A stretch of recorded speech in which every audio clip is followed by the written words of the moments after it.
heck is this? EcoFlow. This is the EcoFlow Power Kit, Generation 1.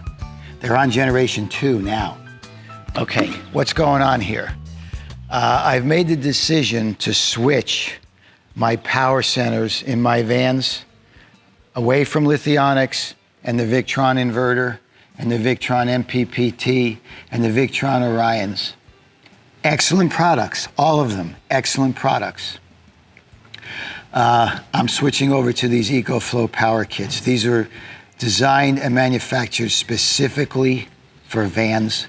The Gen 2 is more suited to a Class A or a fifth wheel where your demands are greater. That's my opinion. You can certainly use a Gen 2 in a van, and I'm sure most people will because it's the latest and the greatest, but that isn't necessarily always the best.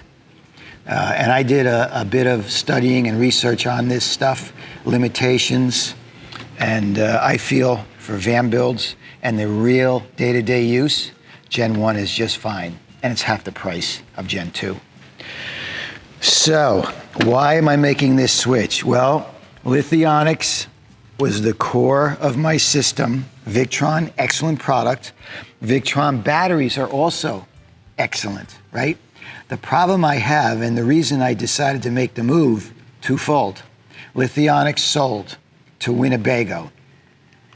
The original Lithionics, I was on a personal basis with the founder, and it was 100% American-made product. And he had done 750 batteries for Disney Corporation. They were using these batteries, in fact, it was the Mamaluke, the one that I use, in the Disney parade floats.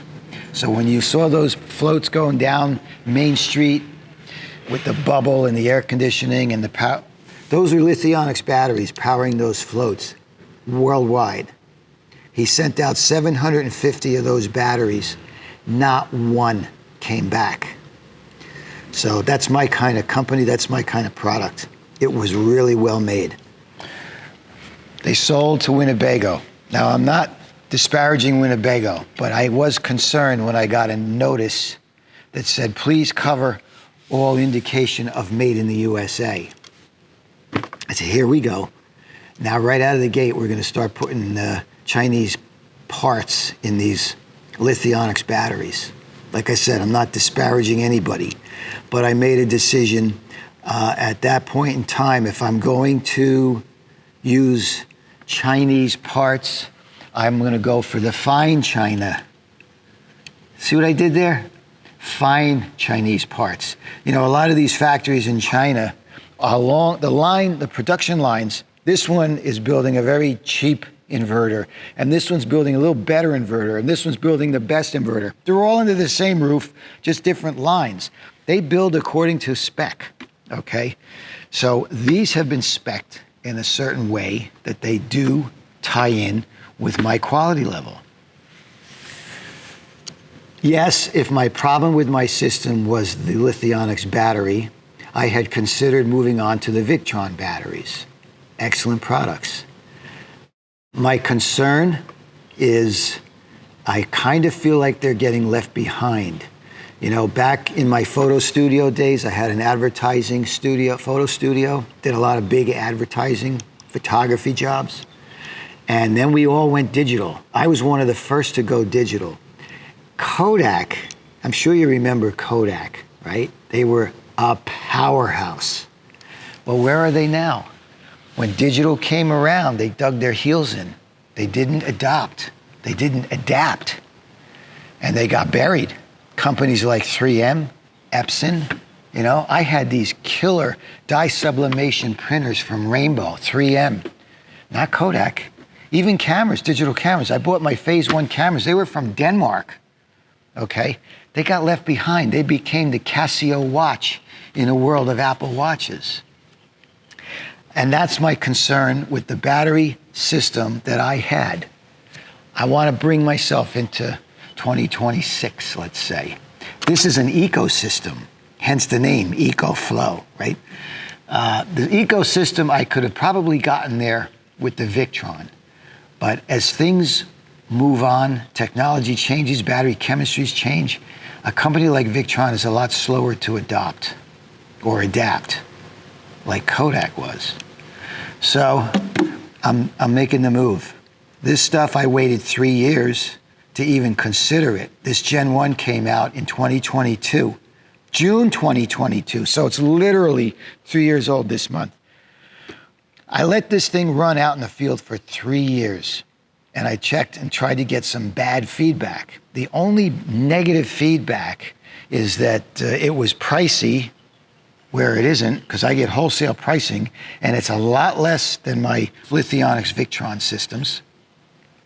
You need some kind of electrical prowess to put it together. Not really. Nothing like the Victron system.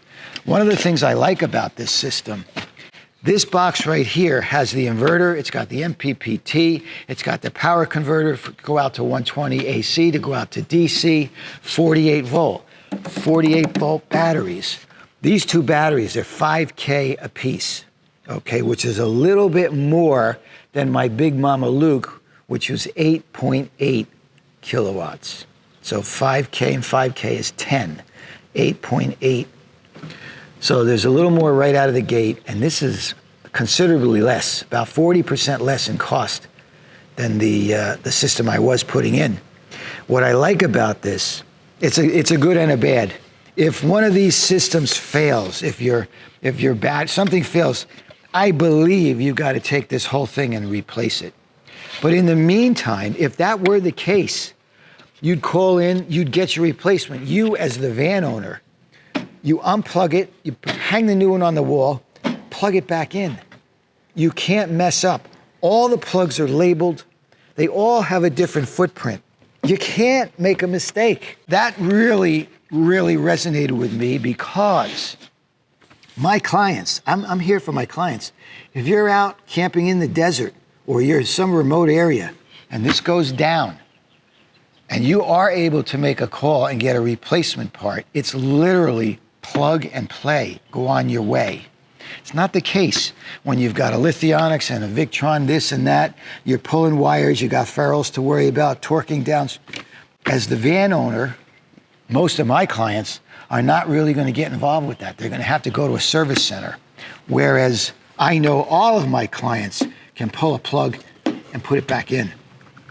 That's a huge advantage. And it's an ecosystem. All these components will talk to one another. Beautiful keypad. Beautiful intuitive keypad. It'll be right front and center in the van. There's plenty of videos on this system. I'm not new to this game. I am new to this game. Okay, it's been around for 3 years. Gen 2 came out November 2024. Gen 2 has a lot of improvements. They've upped the capacities across the board, okay? It's customer driven. They created Gen 2 based on the feedback they got from their customers with Gen 1. So why do I have Gen 1 sitting here? Well, with lithium and the battery powers and all the capacities, it's always been a race to the top. More. I don't believe in that. My son Alex made an excellent point. He bought a fully electric Mini Cooper. And some people around him said, well, what are you doing? The range on that electric Mini Cooper is only 90 miles. Why wouldn't you try to go for a 270 or 300 mile range in a vehicle? He said, because my entire life is based around 45 miles a day. So why would I concern myself with that? I drive from home to work, I plug in. Then at the end of the day, I unplug, I go home, I plug in. I only need 45 miles one way. I've got 90 miles. So that's the same point here. Sure, this is scalable. I can run 45 kilowatts of power through this system, but you still have to charge that. This is an alternator charger from the old EcoFlow that I have. Now, I bought into EcoFlow a while ago.